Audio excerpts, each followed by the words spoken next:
Méditation de la parole du Seigneur du lundi de la 10e semaine du temps ordinaire. Nous sommes le 8 juin 2026. Première lecture. Lecture du premier livre des rois. 1 Roi chapitre 17, versets 1 à 6. En ces jours-là, le prophète Élie de Tishbé en Galade dit au roi Akab, « Par le Seigneur qui est vivant, par le Dieu d'Israël dont je suis le serviteur, pendant plusieurs années, il n'y aura pas de rosée ni de pluie, à moins que j'en donne l'ordre. » La parole du Seigneur lui fut adressée. Va-t'en d'ici, dirige-toi vers l'est et cache-toi près du torrent de Kérit, qui se jette dans le Jourdain. Tu boiras au torrent, et j'ordonne au corbeau de t'apporter ta nourriture. Le prophète fit ce que le Seigneur lui avait dit, et alla s'établir près du torrent de Kérit, qui se jette dans le Jourdain. Les corbeaux lui apportaient du pain et de la viande matin et soir, et le prophète buvait au torrent. Parole du Seigneur. Somme. Le secours me viendra du Seigneur qui a fait le ciel et la terre. Je lève les yeux vers les montagnes. D'où le secours me viendra-t-il? Le secours me viendra du Seigneur qui a fait le ciel et la terre. Qu'il empêche ton pied de glisser, qu'il ne dorme pas ton gardien. Non, il ne dort pas, ne sommeille pas, le gardien d'Israël. Le Seigneur ton gardien, le Seigneur ton ombrage, se tient près de toi. Le soleil, pendant le jour, ne pourra te frapper, ni la lune durant la nuit. Le Seigneur te gardera de tout mal et gardera ta vie.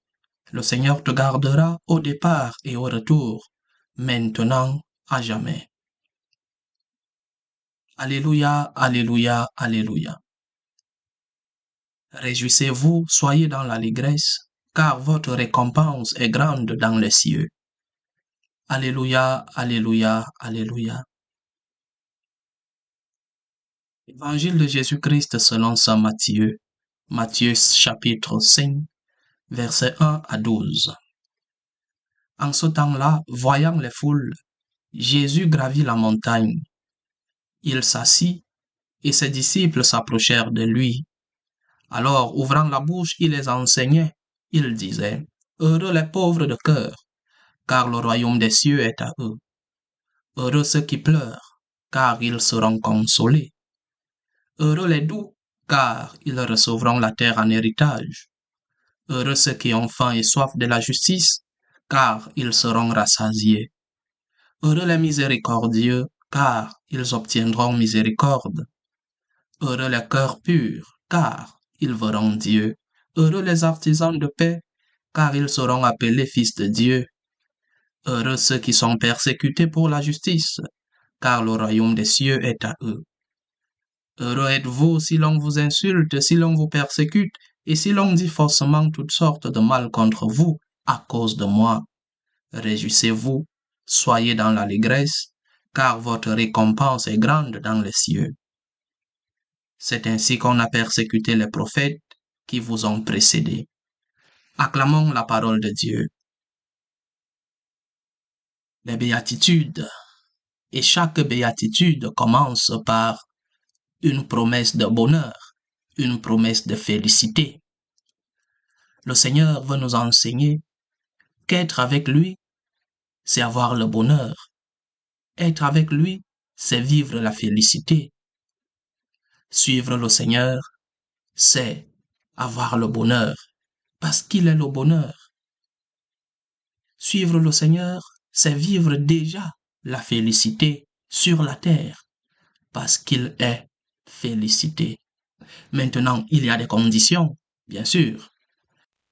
Une des conditions, c'est l'acceptation de la croix.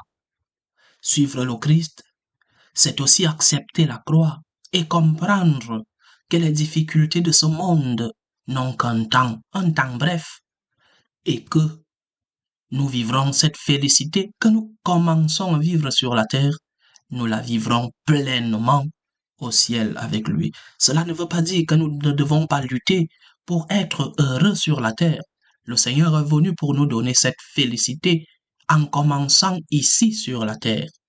Mais cela veut dire que cette félicité atteindra sa plénitude au ciel avec le Seigneur.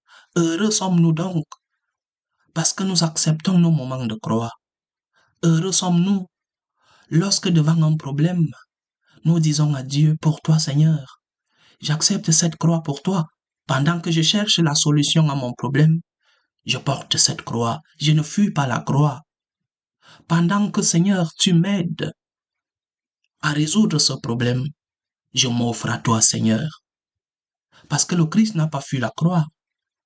Il a, en acceptant la croix, offert ses douleurs, sa passion pour le salut du monde. Donc, heureux sommes-nous lorsque nous sommes disciples du Christ en acceptant que les difficultés, les problèmes, ce que nous appelons la croix, fait partie du package. Il n'y a pas de christianisme où il n'y a que le bonheur. Le christianisme, c'est aussi vivre la passion comme le Christ l'a vécu. Mais tu es heureux. Tu es heureux parce que le Christ t'accompagne. Tu es heureux parce que tu vis à imitation du Christ. Et le Christ nous dit, heureux. Nous sommes heureux. Aujourd'hui, nous sommes heureux et demain, nous le serons pleinement.